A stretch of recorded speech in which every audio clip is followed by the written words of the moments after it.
show up, and it was kind of like the first time that we saw each other at the Dublin Festival of Brass. It was kind of the first time we've seen each other since all this pandemic stuff. So there were lots of excited people to catch up, and lots of mingling between the bands.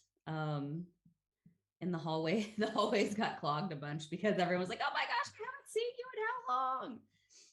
So I can't imagine how awesome it's going to be like at NABBA when everyone reunites there as well. Well, that's going to be an interesting thing. So we're here at the pre-NABBA episode of BrassCast, of the New World BrassCast, and our guest is Mark Taylor, who is the committee chair for the board of directors. And a little later, we'll be joined by Kent Eversmeyer, who is the brass band of Huntsville on-site organizer for all things local in Huntsville. And it should be a fun conversation to hear about all the things that are in store for us, as we probably have forgotten what NABBA competition has been like. So welcome to Mark. Hey everybody, thanks for having me on.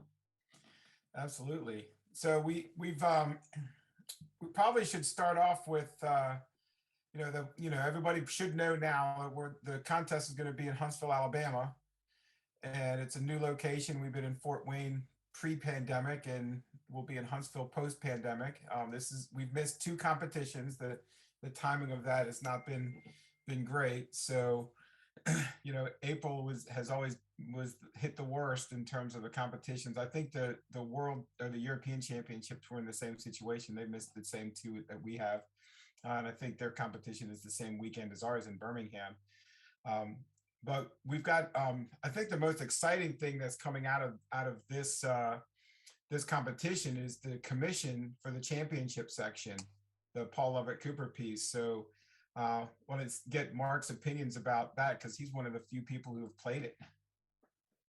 Yeah, we're really excited about being able to commission a new work that's for the association and for our bands. And to have a composer of the stature of Paul Lovett Cooper writing for us, it just feels really special. And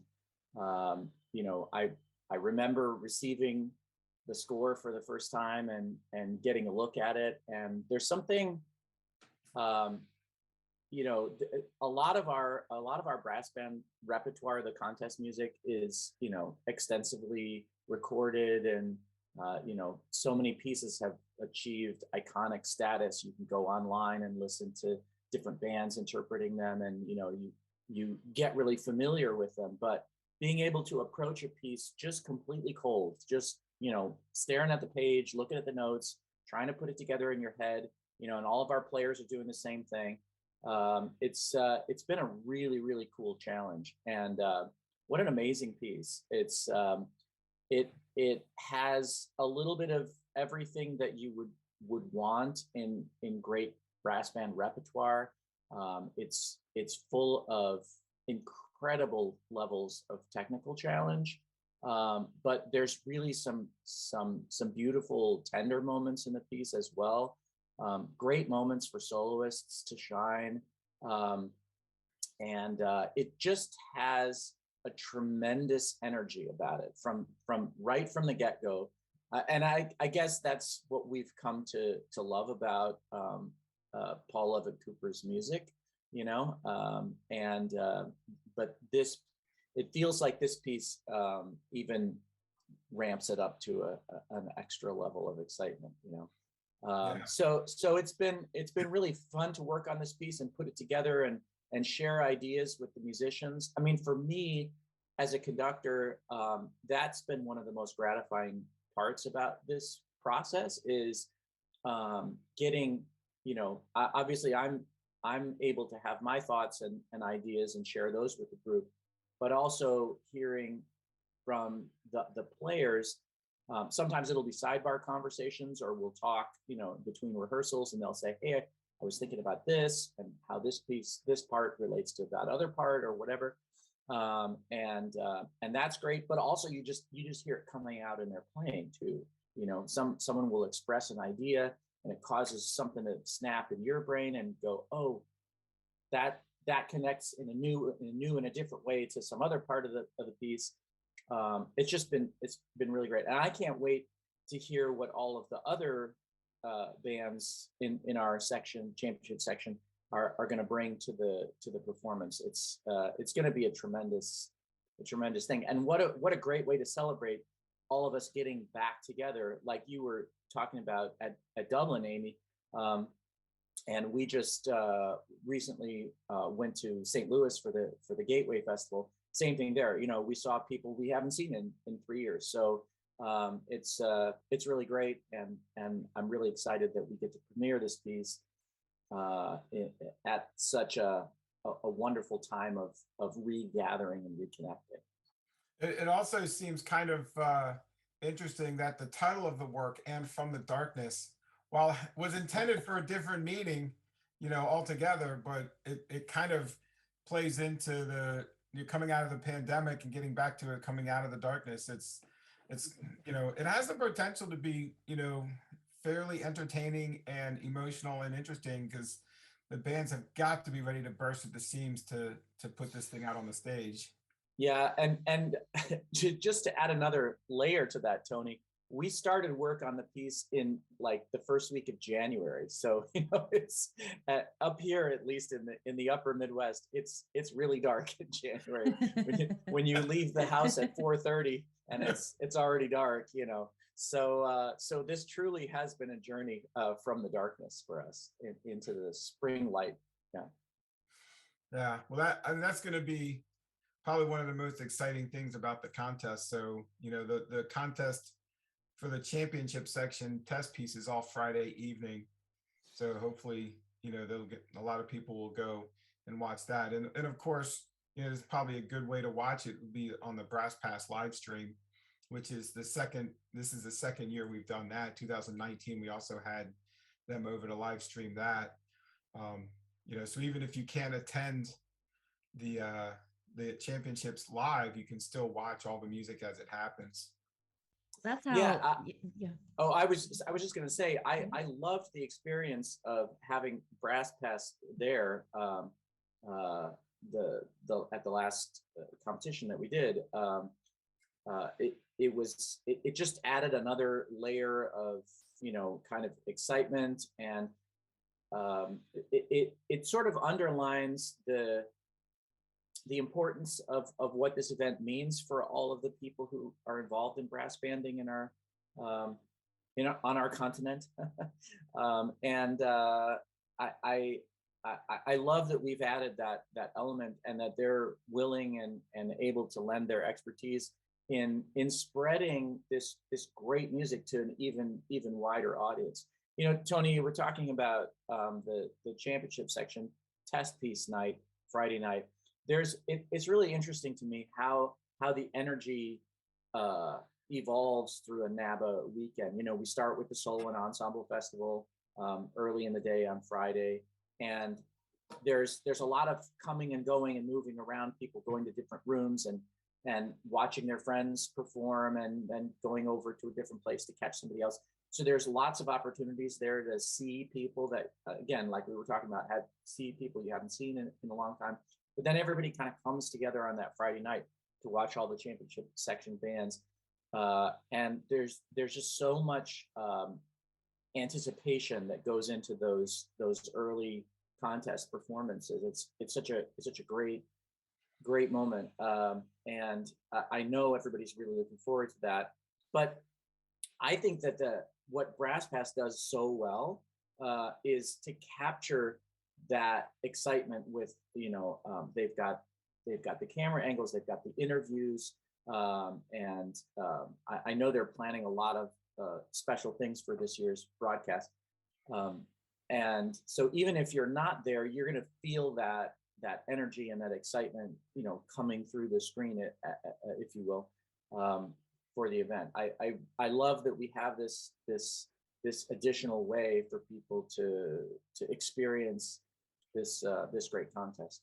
Yeah, and I also think it's going to be beneficial because there are people who will not be coming to Huntsville because of pandemic related reasons. So that they don't have to miss out on it, even though they're not able to come. There's several bands that weren't able to make it because of that, and some of them are regular attendees at the championships, and for whatever reason. And you know what else, Tony? We have a lot of bands, British style brass bands across the United States and Canada that are not competing bands. That's just not part of something that they do, whether it's because they're not interested in participating in that particular event, or maybe the travel is too difficult for them, or maybe they don't quite have a full band or whatever. But they're still part of our big North American collection community of brass bands. And it's my hope that by having this BrassCast, these broadcasts, that those people who are involved in those bands will feel connected to us just by hearing the repertoire, by hearing other people. Because brass banding it's a lonely enterprise. Unless you're in like Columbus, Ohio, or someplace else that's kind of a mecca, or it has a kind of a built-in density of brass bands in your region. There's really not a lot of other people who do what we do. And I know that you have this experience where somebody who's a trumpet player or a trombone player or something comes to one of your concerts and they go, "Oh my gosh, I never knew this stuff existed." Or you invite somebody to sit in as a sub for a rehearsal or whatever it may be, and they go, "Wow, I never knew about this stuff." No one ever finds out about this stuff growing up in concert bands and orchestras. And we all become so passionate about this genre, and yet it feels like we're the only ones. We don't know any of our other musician friends who know about this and get what we do and get the repertoire and get the sound. And so this is a way. That's what I love about the NABBA event. It is everybody coming together in one place, and you finally feel like you're in a space with all these other brass band nerds, who love what we do and do what we do, and they get you. They see you, they understand you, and it's nice to be in a place for that short time where you feel seen and understood. And through the BrassCast broadcasts, we'll have another opportunity for some of those other people in other bands to connect with us in that way too. Exactly.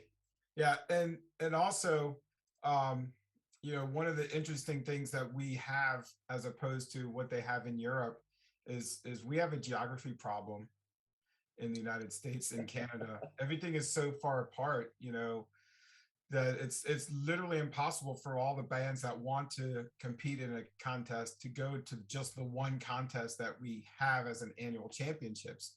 So, we at NABBA are really working to partner up with regional events in the future to try to get access to bands in every region to have an event near them, whether it's a competition or a festival or something like that, so that all the brass bands have something that they can go to, and we can have the pinnacle of it be the championships, but everything's spread out so that everybody can attend something, so that there's more of a reach and more of opportunities for bands to be at NABBA events. Right. So we are about to have a Mr. Rogers neighborhood moment. We have someone waiting to come into the podcast. So ding dong. I wonder who could be at the door. Should I provide a little piano accompaniment? Right. He's connecting. We don't normally have someone joining in the middle of a podcast, but we wanted to have as many voices with us as possible about the upcoming championship. So here comes our final guest. And joining us from the Northern Lights. The Northern Lights of Huntsville. Must be out in the mountains. We have Kent Eversmeyer, who is the representative from the brass band of Huntsville and the main organizer and driving force behind the planning of the contest in Huntsville. So we're going to let him join in with us, and he can talk about things all local to Huntsville. And I think that's one of the things we should talk about next, since Kent is here, is the move to Huntsville. We were in Fort Wayne for roughly 6 years. It would have been 6 years if the last one wasn't canceled due to the pandemic. And the growth of NABBA and number of NABBA bands competing at the contest grew exponentially, almost by a factor of 2 or a little over that in the time that we were at Fort Wayne. And most of those bands were centered in the Midwest. And the NABBA board decided overwhelmingly to move to Huntsville to see if we could generate that kind of interest in the South, in a different region. So that's a big reason why we went to Huntsville. But also Kent and his team put together have a really good building and layout, and it should provide a really great experience. So I want to ask Kent, to jump in and tell us a little bit about the facility at the Braun Center, where everybody's going to be focusing their main activities for the event at the end of April. All right. Well, good morning, Tony. Good morning, Mark. Good morning, Amy. Thank you so much for having me on, and my apologies for being tardy, because I actually was on another Google Meet discussing some really incredible details about things that are going to be happening for the bands that are coming to participate in NABBA. First of all, my name is Kent Eversmeyer, and I am part of the brass banding movement here in Huntsville. I actually play tenor horn with the brass band of Huntsville. And I'm also president of the board of directors. And when this idea kind of came to us around 2018 to start thinking about should we try to put in a bid to host NABBA, that sort of landed in my lap as president of Brass Band of Huntsville to form a team and go forward. So that is exactly what we did. We formed what we were calling Team Huntsville. And that starts with the mayor of Huntsville. Mayor Tommy Battle is very much behind the music scene in Huntsville. So we have the city of Huntsville behind us. We have the Convention and Visitors Bureau behind NABBA. We have the Braun Center, where we're going to host the event, squarely behind NABBA, as well as other organizations such as Arts Huntsville and Downtown Huntsville Incorporated, members of the city council, the president of the city council are all 100% behind NABBA coming. Huntsville's a little unique. We are very much, it's a unique environment that the entire city supports the arts. Huntsville has what's called a music officer, which is a position that works for the mayor of Huntsville. And his job is to make sure that rules and regulations and guidelines having to do with anything in the city of Huntsville commerce is music friendly. So anything from a youth orchestra to the Symphony Orchestra and all the arts organizations in between, on the music scene, we've got advocacy all the way up through the mayor of city of Huntsville. So we live in a very blessed location with a very progressive mindset to include this type of life-changing events for the people of Huntsville and people that want to come visit Huntsville. So to say that we're aligned is almost an understatement. Everybody is excited about brass bands coming to Huntsville. So, Tony, your question was something about the Braun Center. So the NABBA Championships will be hosted under one roof. Under one roof, and each world-class performance venue is within a 5-minute slow walk to each venue. No unbelievable staircases or winding stairwells down into the basement with an 8-foot high ceiling to warm up in. None of that. We have two fantastic performance facilities for the bands. The first and the centerpiece is called the Mark C. Smith Concert Hall, and it seats about 1,800. Beautiful stage with a wonderful acoustic shell for the performers on stage. So that will be the main competitive stage. And the other is called the Von Braun Center, or VBC Playhouse, which is exactly what it sounds like. It's kind of a theater in the round as the second venue. And it is such an intimate performance venue. Anybody that is in either of these locations should have wow moments of like, wow, the acoustics are great in here, or I can't believe I get to sit this close to those solo cornets, or whatever's turning them on to be there. They're both really fantastic venues. And you couple that with the third venue that we have, and we're using for the solo and ensemble, part of the solo and ensemble competition. I believe the mid and high voices will be in what's called the Salon number 3 of the Von Braun Center North Hall. So really 3 main contest performance venues spread out and ready to go and ready to receive all of our competitors and the participants.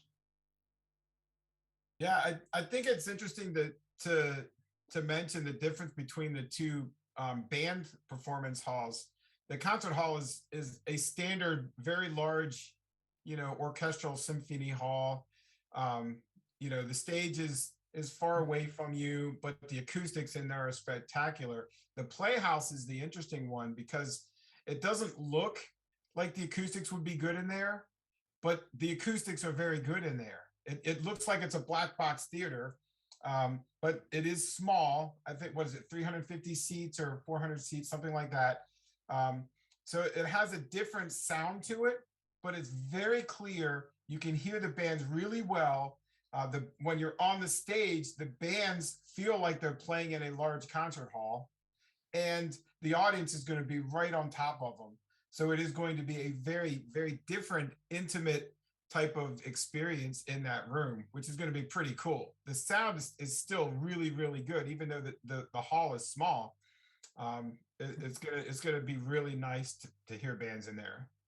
So Tony, I'm sorry, you had your board of directors come visit us this past August.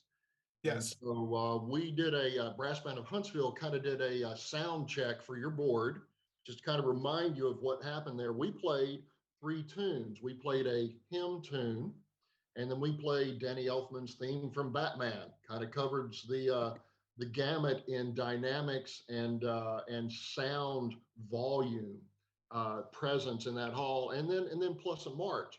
Well, you heard that without an acoustic shell.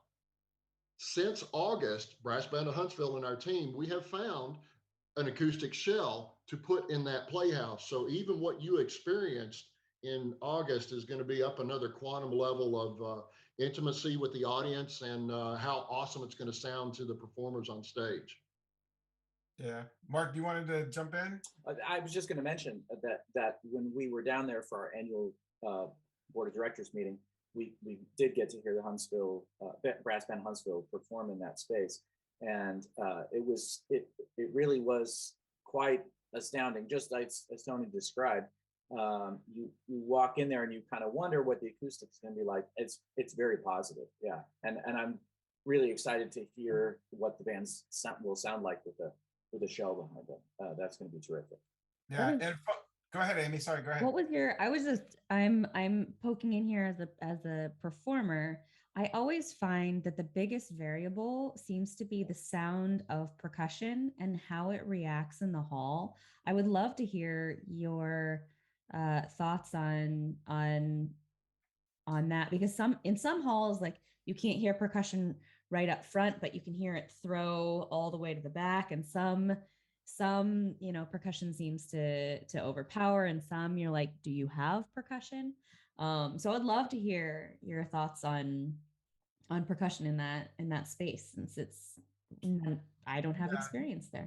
From what I remember, the low percussion, like the bass drum, was fairly boomy, but we're not going to put an acoustic shell behind the percussion. It's going to be on the sides, if I remember correctly, right, Kent? Well, we've got 2 different options, and you can tell us what you would like. I've got a 7-panel Winger portable acoustic shell. And so we can place those 7 panels however you wanted to have them. We originally spoke about putting 2 panels in the wings so that we would funnel that sound accordingly like that. So again, we've got great flexibility to either have the entire stage with the wall, acoustic wall behind it, or we'll just have them on the wings. Point is, we've got great flexibility to make this wonderful. And I appreciate your comment, Amy, on the percussion, because as a brass player, sometimes that's annoying. Those Yeah, darn percussionists. We didn't get to hear a live performance in the concert hall, but it's a state of the art facility. You know, it's always a little bit of a guessing game as a percussionist myself.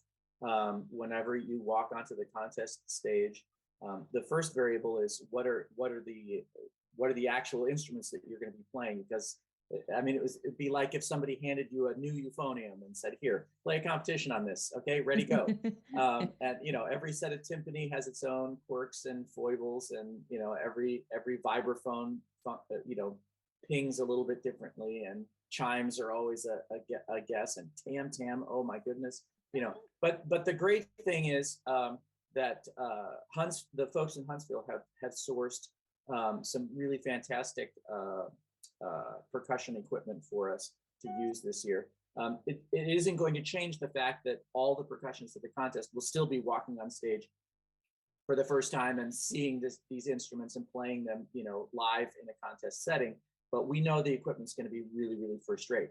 And you know, and part of what you were asking about, Amy, part of that is just the job of a competing percussionist in a brass band. You got to walk on stage, use your ears, trust what you're hearing, and the hall does play differently. So we really encourage, like in our bands, we encourage the percussionists get to some of those early performances, sit in the hall, sit in different places in the hall, sit in the front, sit in the middle, sit in the back, sit in the balcony, and see how the sound is traveling, which instruments are very live, which instruments seem to be muffled, you know, and you know, use your instincts as a performer. You know, that's, I guess, part of the fun, excitement, challenge of live contesting. But we'll certainly know more about how the halls function after this year's competition. But we're really eager to hear everybody play. So let me jump in right there. So the concern that both of you just had on percussion equipment, what Brass Band of Huntsville is currently planning is, you know, we've tried to take up the rehearsal coordination a notch to what we've experienced in any other NABBA competition. So when your band's signed up for rehearsal times, the rehearsal equipment at the Braun Center, the bands that are competing in the concert hall, they will be rehearsing on the actual percussion equipment during their rehearsal spot, during the rehearsal time. Same thing, and that equipment will come from what we call the ballet room. The percussion equipment for the playhouse will be in what we call the Symphony rehearsal room. So those percussionists, if those band directors followed your lead, Tony, Mark, if they followed your lead to sign up and let us help coordinate those rehearsal times, their percussionists will have the opportunity to practice on the exact equipment that they're going to compete with. So that'll be one step towards that. Right. That's if their practice session is in the Braun Center, correct? That is correct. But the good news outside of that is the other 3 external rehearsal facilities all have fantastic equipment. They're not going to be going, "Oh man, why doesn't this vibraphone work?" Which was a complaint from previous venues. The vibraphone's on stage, there's no place to turn it on, no power to move the motor. So we're trying to make sure that all those details are covered as best we can, and to make sure that the percussion equipment and the other external venues are up to snuff, if you will. Yeah, that's awesome. The other thing that I heard, and I wanted to hear from you, since you know the space, I've heard that this venue is much more friendly for those who have difficulty getting around. Oh, that is great. Thank you so much for bringing that up. There are no stair requirements in the Von Braun Center. Each of these venues, like I said, are under a 5-minute slow walk from venue to venue. Same roof. You don't have to go outside. You don't have to go up and down stairs. There are stairs available, but there are ample elevators to get tubas and percussion equipment anywhere that needs to be. So, and we're asking, and this is Tony, you're hearing this fresh, is we're in the process of arranging if there are participants with mobility issues and they need to get from one venue to the other. We're working on getting a series of indoor golf carts that they can hop on and go from one place to the other. And you know, Amy, you're a real good straight person on the fact that we've thought through the loading and unloading of, we've got designated unloading areas for the buses. We've got designated loading and unloading for people that need accessible entry, and then that accessible parking. So we have that in place. We have parking attendants lined up that when they see a bus coming in and they see people that are mobility challenged, this is the information they're going to be getting to say, hey, you need a hand in. So we're trying to be sensitive to that and make this as easy to participate in, either as a performer or just as a fan. But yeah, everything under one roof, everything under a slow 5-minute walk between all three of those wonderful venues. And speaking of wonderful venues, the one venue that is in an upper stair location, of which there are elevators to get to, it was designed as the Huntsville Symphony Orchestra rehearsal hall from day one. We just get benefit of that. It's got these great hardwood floors and acoustic tiles and angled walls and great lighting, everything that you would want to have in a symphony rehearsal venue. We've got that as our, if you will, our third competition stage. Yeah, and another thing that's awesome about this facility is that there's an amazing restaurant right there in the building. So if somebody needs a break and they're hungry, they can chow down or whatever in between bands or in a break or whatever, and it's really good. So you really don't even have to leave the Von Braun Center at all day long. But if you did want to take a break and experience some other stuff, Kent, tell us about what's across this field there for what they can take part in. Well, thank you very much. In fact, the reason why I was tardy this morning to your call was that I had a meeting with the CEO of an entity that's called Downtown Huntsville Incorporated. And we kind of got centered up on some of the details about NABBA, and they're creating maps for us that we're going to have available to all the directors to say, yes, there's Rhythm on Monroe, which is this awesome restaurant as part of the Von Braun Center. Like Tony said, you don't have to leave to get a great world-class meal. Everything from the most phenomenal burgers to Brussels sprouts. And their menu is off the charts. So there's a fantastic restaurant there in the Von Braun Center. But we've also got this, if you will, a list of other vendors that would say, yes, I'm all about supporting NABBA and these brass bands coming. And that's everything from a Jimmy John's, which is nearby, close walk by, to a restaurant that's called the Poppy and Parliament. One half is a pub, the other half is a British style eatery. Also, it's right next door to Jimmy John's, which is right next door to a place called Jack Brown's Beer and Burger Joint. It's got that kind of fare, to Moe's Barbecue, to a place called Humphrey's Bar and Grill, and then a place called La Esquina Cochina.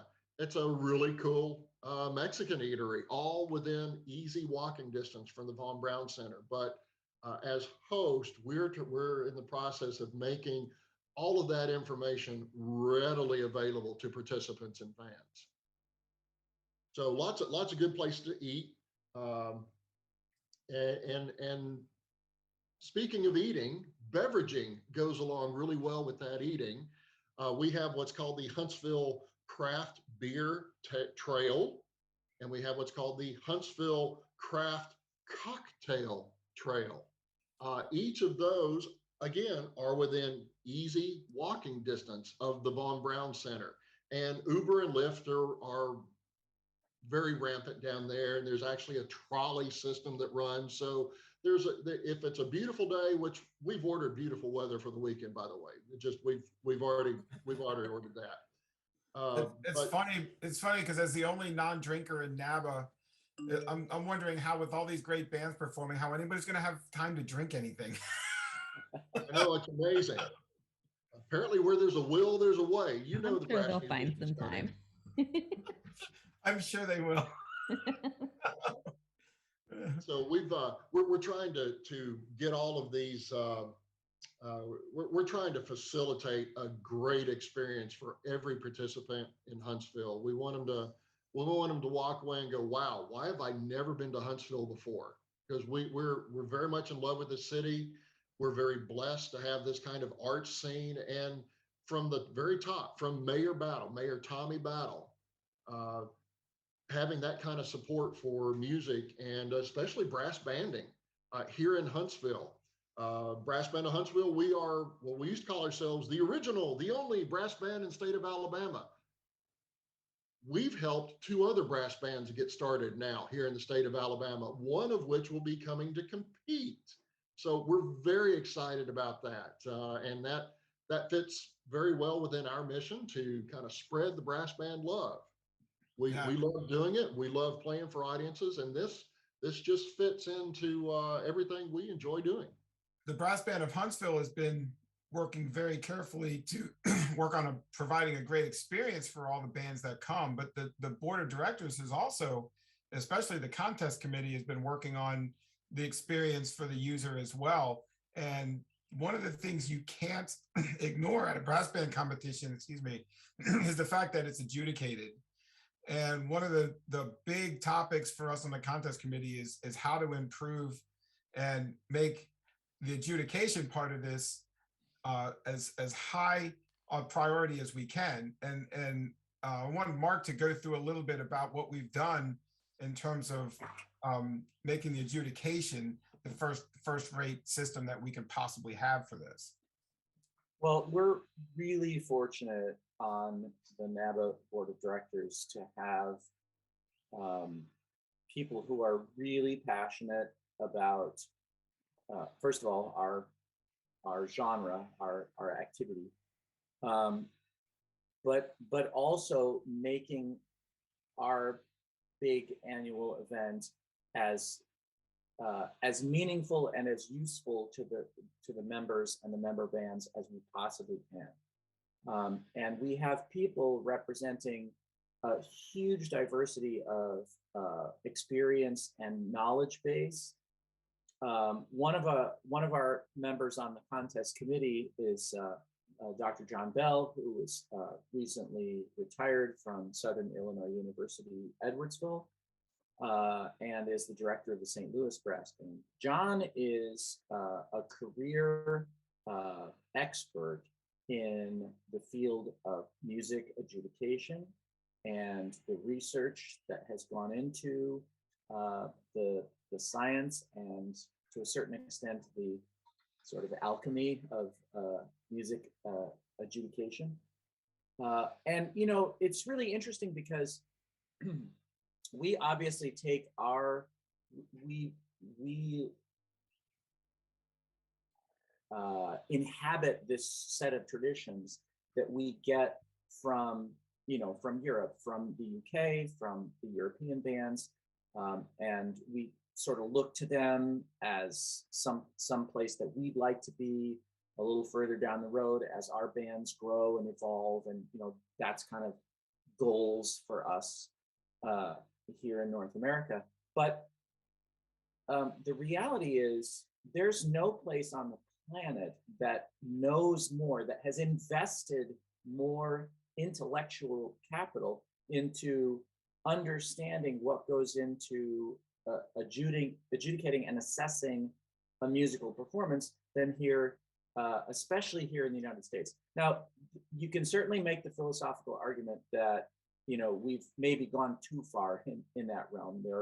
There are ways in which our music education establishment has maybe overvalued competition and overemphasized it. But that also means that there's a whole lot of people who've devoted a lot of time and effort into thinking about how that works and how can we make the process better.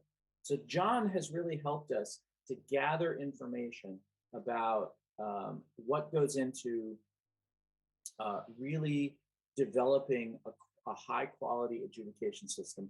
We've looked at the systems that are used in drum and bugle corps competitions, in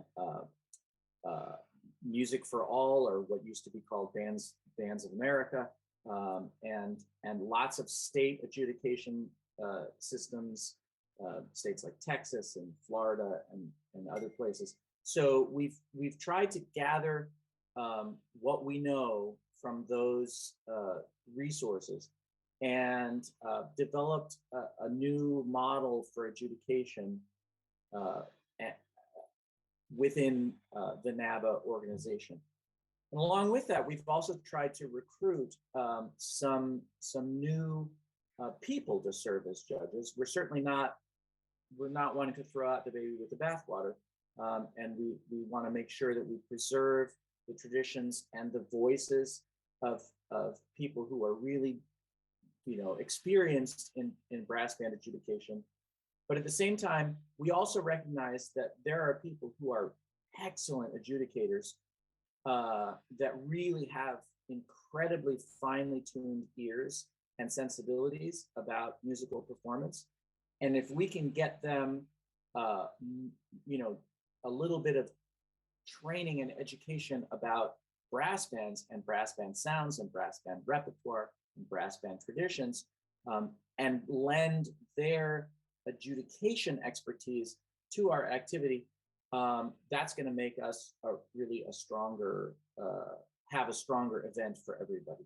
So we've got some new faces on the adjudication panel this year, new to NABBA, certainly not new to adjudication. They're all highly experienced in the field of adjudication, but they're going to be providing a new level of judging experience for our bands. I think it's going to be really useful for people, and John has already invested quite a bit of time in working with those judges to make sure that they understand the repertoire, understand what brass band contesting is all about, and I think people are going to come away with great information from this. And I think it's also worth mentioning that we're, you know, the focus of what the adjudication is going for in terms of using a criteria-based numbering system to keep the give the judges some aiming points to focus what they hear and what a number means, so a number will have specific meanings to it, which not only helps the adjudicator be more reliable about their placement, but also over time will help the artistic directors realize what they need to improve with their band. Not only will the audio commentary help them, but the score will be the thing that really tells them the most important thing they need to know. If you're, I think that, yeah, go ahead. Thanks, Tony. I think that's one of the things that we heard the most from member bands as feedback from past contesting, was that the numbers didn't really seem to have enough inherent meaning when you got them, the point scores, you know, and different judges seemed to use the numbers in different ways. And then when you combine those scores, the math gets really weird and funny. And we used to joke about NABBA math, and so I think we're going to see less of that going forward with this new system, because John, that's one thing that's really important that John has stressed to the adjudicators in preparing them for this competition is if you have two bands that are a point apart in a particular caption, that should mean a certain level of closeness in their playing versus being 3 points apart versus being 8 points apart. Those all mean different things. And I think you'll see that come out in the point.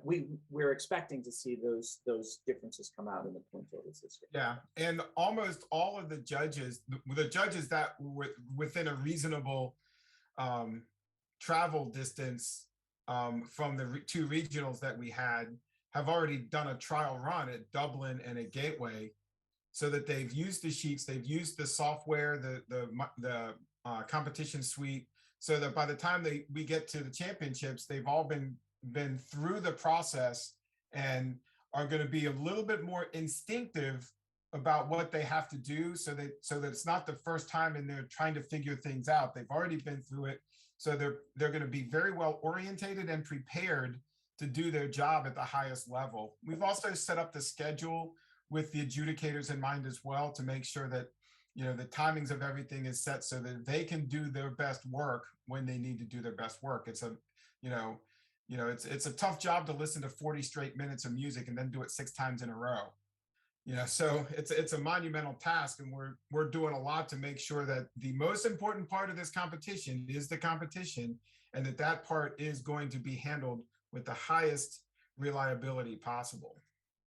I think bands sometimes don't, they receive their draw and their performance time, and they look at the schedule and they say, well, why is there such a big gap in between here and here? Why couldn't we just start later or earlier or something like that? And it really all comes down to how can we structure the day so that the musicians can do their best performing, but also so that the adjudicators can do their best listening, and that you kind of have to put it all together. It's a little bit of a puzzle, And it is a puzzle, but I think at the end of the day, I think we're going to find out that it is our intention that, everything's going to come out as it should, that's the goal going into it.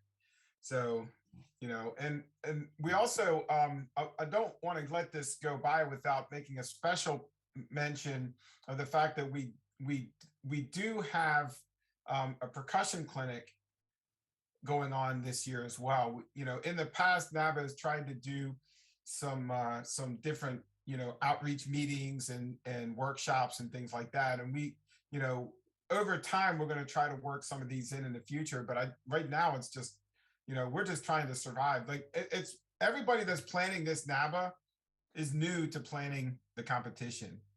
Over the pandemic, yes, the board has turned over, and the planners of the last contest, there's very few people that are working on this one that are working on that one.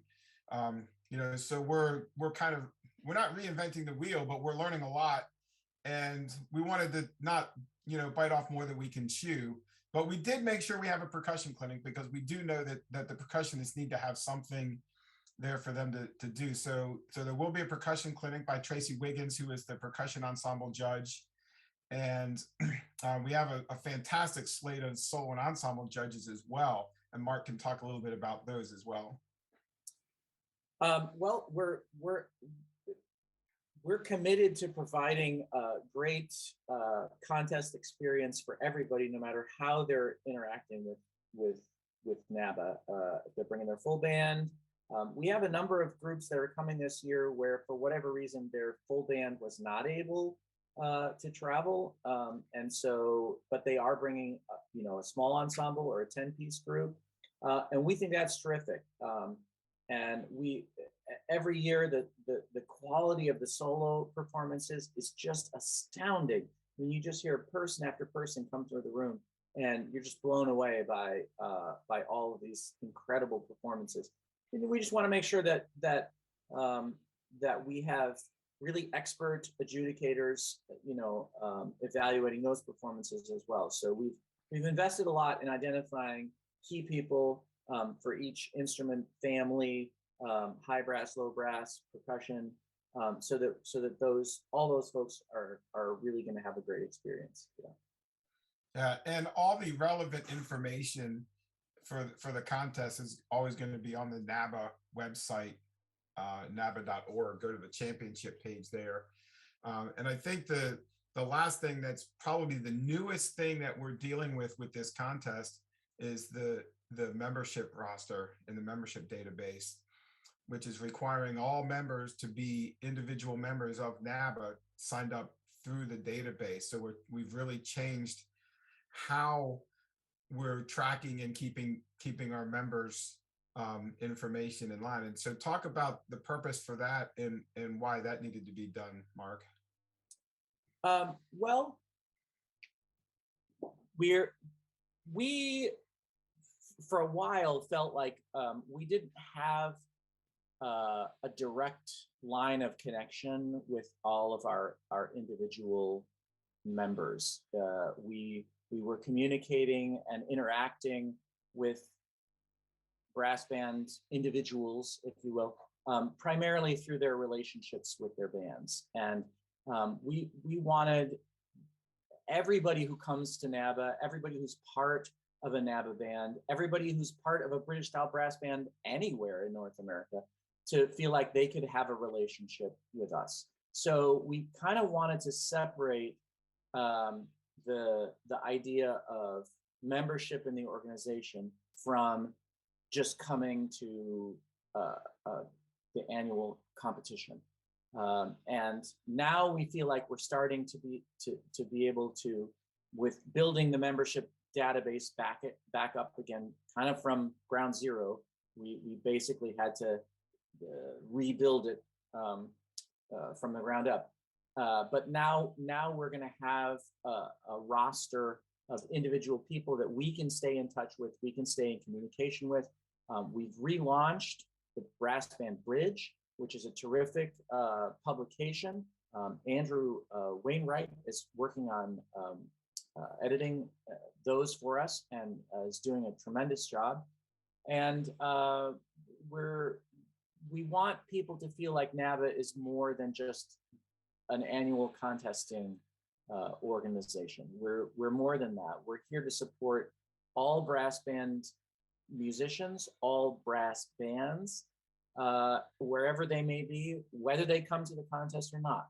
And this is going to be a way for us to strengthen those relationships outside of the contesting environment.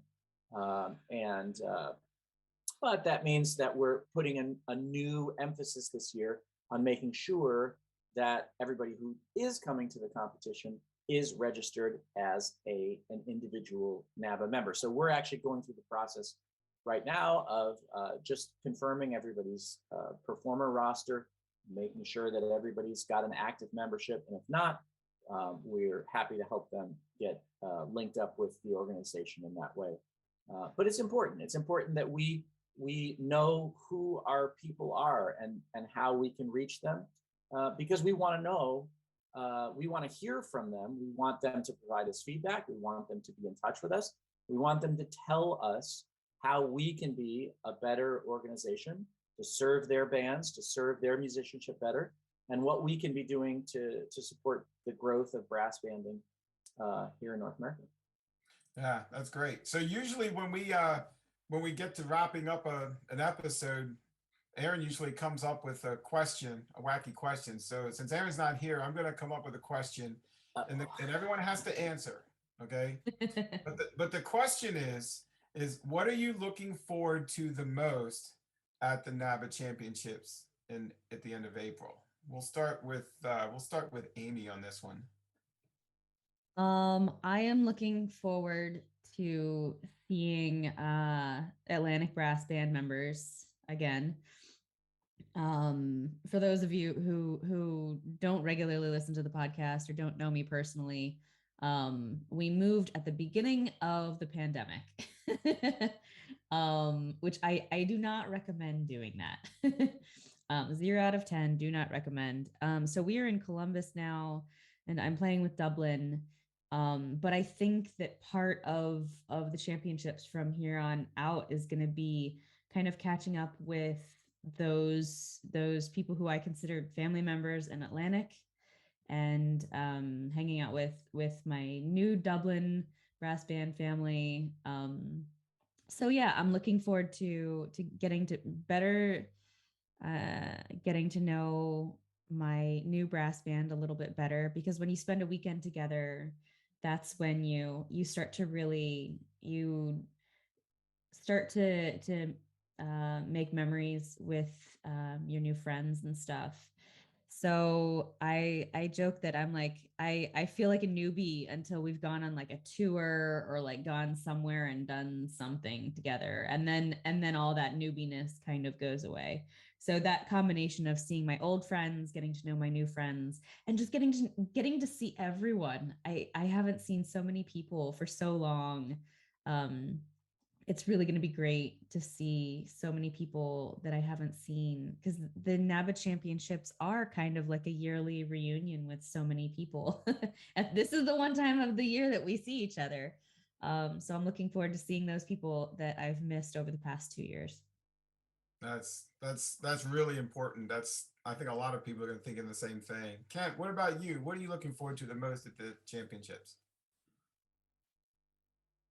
Really, Tony, our guideline from day one, the first time that our executive committee got together to talk about this over a beverage or three, was just, we want to produce an incredible musical experience for every participant, and kind of wrap that in the arms of a great Southern hospitality experience. Like I said, we've ordered good weather for that weekend, and we've got a great, clean, very accessible airport.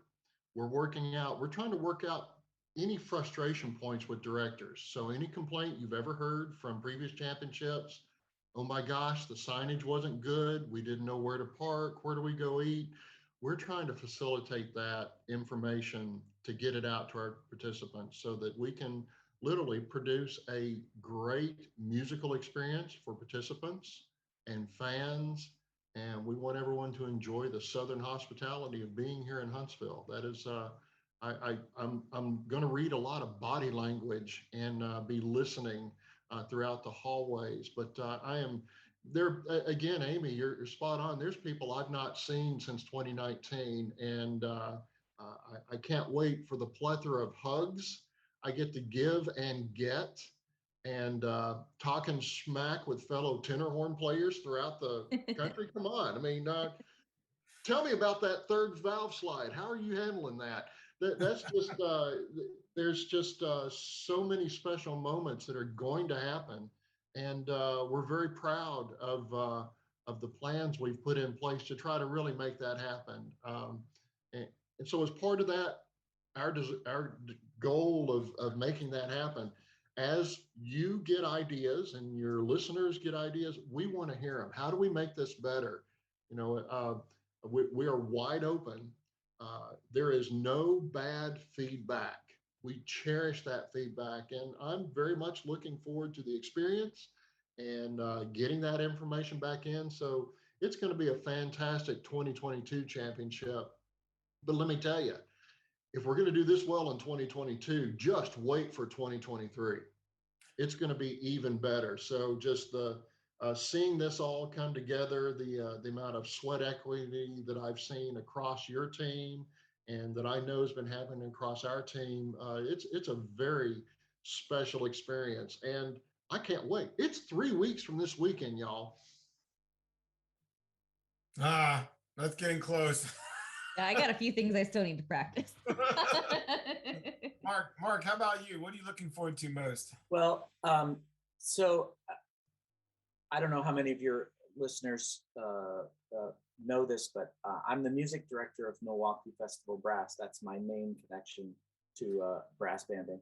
And unfortunately, Milwaukee is not able to attend the competition this year. But I also play in the Chicago Brass Band.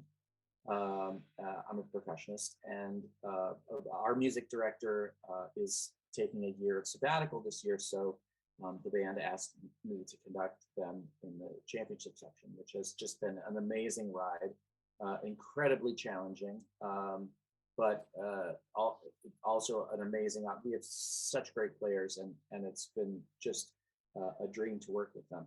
But my origins, at least as a conductor, belong in the lower sections.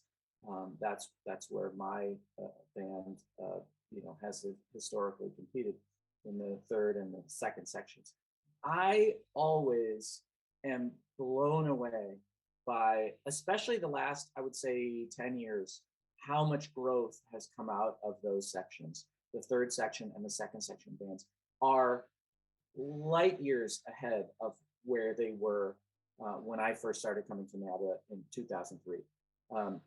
It's just unbelievable what those bands are achieving.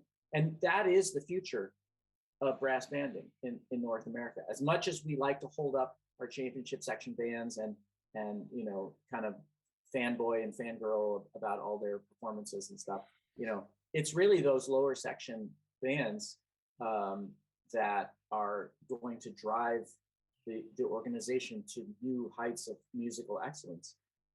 And that is, for me, is the most exciting part of coming to NABBA, is hearing what that future is. By the same token, we're really fortunate this year that all of the youth sections have bands participating this year in the youth championship section, youth first section, and youth open section. We've got bands there. We have an open section band coming this year in the adult sections. So it's so energizing. It's so optimistic to hear and witness these bands making music. We've got bands coming for the first time that have never come to NABBA before. We've got brand new bands that have just started. We've got a band from California. I'm not sure when the last time was we had a band coming from California. The San Francisco Brass Band, and that band was formed with the express purpose of coming to a NABBA Championship event. There are a couple of other British style brass bands in the San Francisco Bay Area, but there were people within that community that said, we want to go to NABBA, and they formed a band. That's awesome. I can't wait to meet those folks. I can't wait to hear the new bands. It's going to be a tremendous weekend. Yeah. Tony? How about you, Tony? Well, I have two hats that I have to deal with for the weekend, like you do, Mark. As one of the organizers, I'm really looking forward to just not screwing anything up so that everybody has a great time. My nightmare scenario is screwing up the awards or screwing up the scores or screwing up, anything. Kent and Mark are going to make sure I don't do that. But I want everybody to have an absolute first-rate experience at the competition, so they can spread it around and get more bands to come and spread brass banding to more people, because the experience was so worth it. So as NABBA president, that's definitely what I'm looking forward to, is just pulling this thing off and having it be the best NABBA ever. As a competitor, I'm just hoping that my band does two things. One is they play the best that they've ever played and they enjoyed it. And two is that they have fun, hanging out, listening to other bands and hanging out together. The culture in our band was probably similar to a lot of others, is that, they go to rehearsal each week and then they go their separate ways. And we don't have enough opportunity to actually just hang out with each other and socialize. So, when you trap them in Huntsville after their performance, they have nothing else to do but hang out with each other, and then meet other people from other bands and everything. And it's always fun when they do it. They always love doing it. I remember in 2019, we went to a restaurant, and probably 20 or 25 members of our band were in one place at one time, not with our instruments in our hand. And it was an absolute blast. So the camaraderie and the social aspect of the championships, it's been so badly missed for the last couple of years, and I can't wait to get back to see all that happen. You know, Tony, we were talking earlier about how people don't grow up with brass banding in this country, and they come to a brass band rehearsal or concert for the first time, and they go, "Oh wow!" But there's another layer to that, right? We all have people in our bands who are new this year and who will come to NABBA for the first time. That they've been with our bands, they've been performing with our bands, but they've never come to NABBA. And so I love that moment when they get there and they hear all these great performances. And a couple of years ago at an event, yes, exactly. Kent is mind exploding, brain exploding. And a couple of years ago at the after party after our performance, one of those new first time at NABBA players in our band looked at me and he said, "Now I understand. Now I get it. Now I know why you are the way you are." That explains a lot. Yes. I think that's a perfect way to wrap up this episode. That's why we are the way we are. And if you want to figure that out, go to the NABBA Championships and you'll figure it out. That's great. Well, thank you, Kent and Mark, and for joining us for this episode. And Amy, thanks for recording it for us. Gotcha. Gotcha covered. Well, can't wait to see everyone in Huntsville for some great brass banding and musical experiences. It's we cannot wait. Team Huntsville is ready. Brass Band of Huntsville is ready. And we are wide open to make this the best NABBA championship ever. And it's a great opportunity to welcome everyone back.